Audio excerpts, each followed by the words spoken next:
All right, let's touch base now with our reporter Malungelo Booi, who's been monitoring developments there throughout the morning. Malu, amongst some of the people you've been talking to are survivors of the deadly floods. What is it that they're saying?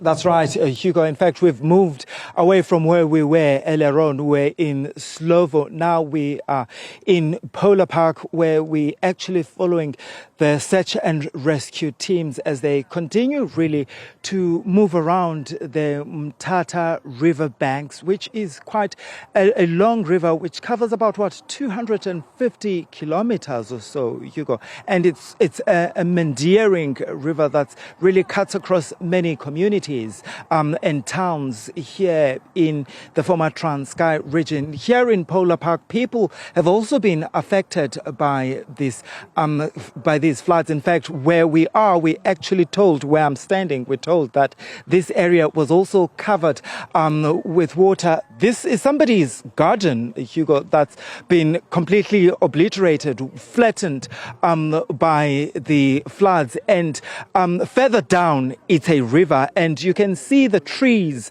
Those trees are a sign of the water line, how high the water line was. And people here in Polar Park, in fact, are saying that they are so grateful that they were able to survive or escape these deadly floods. I want to bring in two ladies. Makhosikazi, soqala ngawe Mama uBongeka.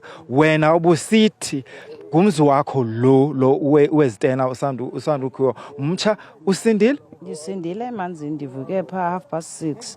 Xa ndivuka amanzi angakule ndlu intsha phambi kwendlu, ndikwazile ke kodwa ke uthutha. Athe efika kule ndlu ingaphambili le ndihlala kuyo, ndithe ndigqiba ukuthatha izinto, iingubo, impahla nezinye ezininzi izinto eziye za-affecteka ngaphakathi endlini.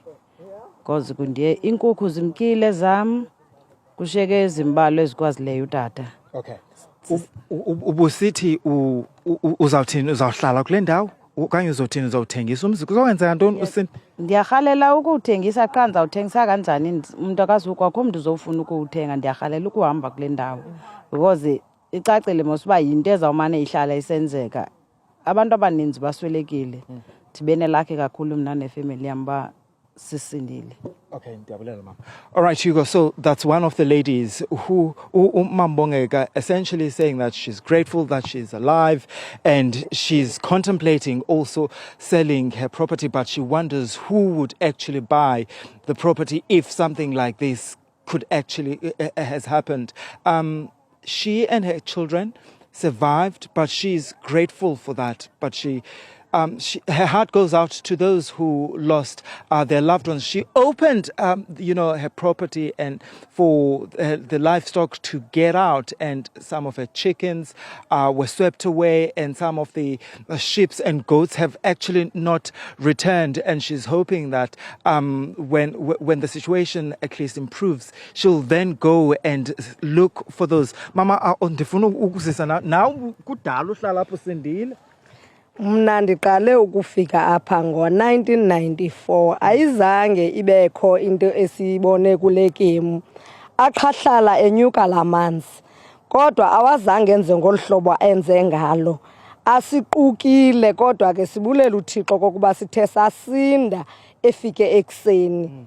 Ndisindile mna emzini nam, kodwa abantu abaninzi bafikelwe ngalamanzi acika izindlu. Okay, ndiyabulela mama. I just want to quickly funusisa wena mama. Lukhona uncedo olufunayo, luncedo lwenjani? Uncedo endilufunayo mna oba kungancediswa into abananda sakhelwe izindlu. Bonke abantu basePolar Park bangenelwe ngamanzi, aba-affectekileyo ngamanzi, bakhelwe izindlu because abantu abaninzi abanamakhaya njengangoku, abanazo nengubo. Mna ndinazo iingubo endinazo, abanye abanazo neegrocery, but ziyafika ii-food parcels izolo ezingo-2 kgs. Okay, ke mama. Nabantwana besikolo bamkelwe izimpahla, abanye bamkelwe nazincwadi kuyimesi. Okay, ke mama, ndiyabulela. All right, thank you very much, ladies. Ndiyabulela makhosikazi ne, ndiyabulela ngexesha lenu. All right, Hugo, I'm going to quickly just try and sum up what the ladies were saying, especially Umamu Bongeka, saying that people need housing, they need clothes, and she does say that there were food parcels that were handed over to communities sometime in the week or yesterday, something along those lines. But she says people have lost almost everything, and also she speaks about the need for government to provide housing. The other lady that I spoke to, she was also saying that she started living here in 1994, and she, like many other people that we have been speaking to here, saying that they've never actually seen anything like this. So I just wanted then to see some of the search and rescue teams that have now descended here in Phola Park, especially in this particular location, to search for more bodies. There's divers. We've also seen K9 units members are also here. So what we've also been told, Hugo, is that there's timber that I don't know if you're able to see the shot. That we're going to show you something like a bush or a forest of some sort, right? What these rescuers are going to do is that some of them have in fact crossed the river. So they've crossed the river, right? Using a raft, going to that bush. So what they're trying to do is try to see if there's any bodies. Okay, kids, Buffet. I must kanjalo. What they're trying, pardon me for that, let me apologize for that, Hugo, because I had a conversation with those young men that they should not disturb us.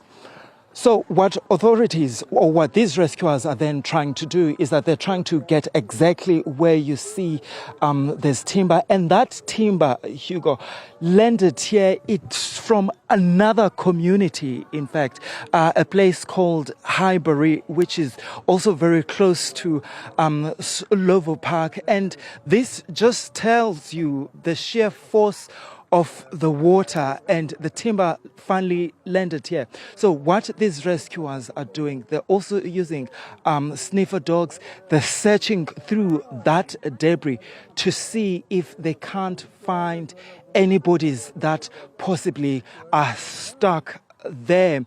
And earlier on, there was a body that was found at Umtata Dam. That was the third body that was found in Umtata Dam since my arrival here in Umtata.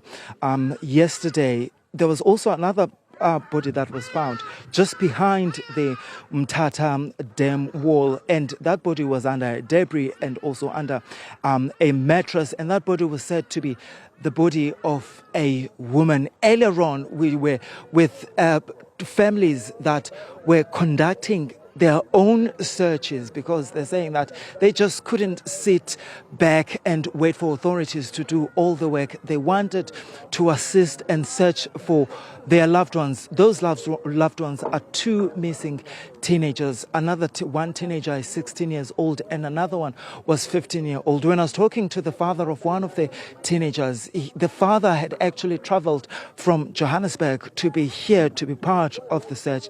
He's saying that all he wants is for the body of her daughter to be found so that he can be able to give her a decent burial. Hugo. Malungelo Booi, appreciate that with obviously the rescue teams are scouring the various areas of Umtata. He's now at Phola Park, where rescue operators continue to look for bodies of individuals that would have succumbed to these terrible, terrible floods.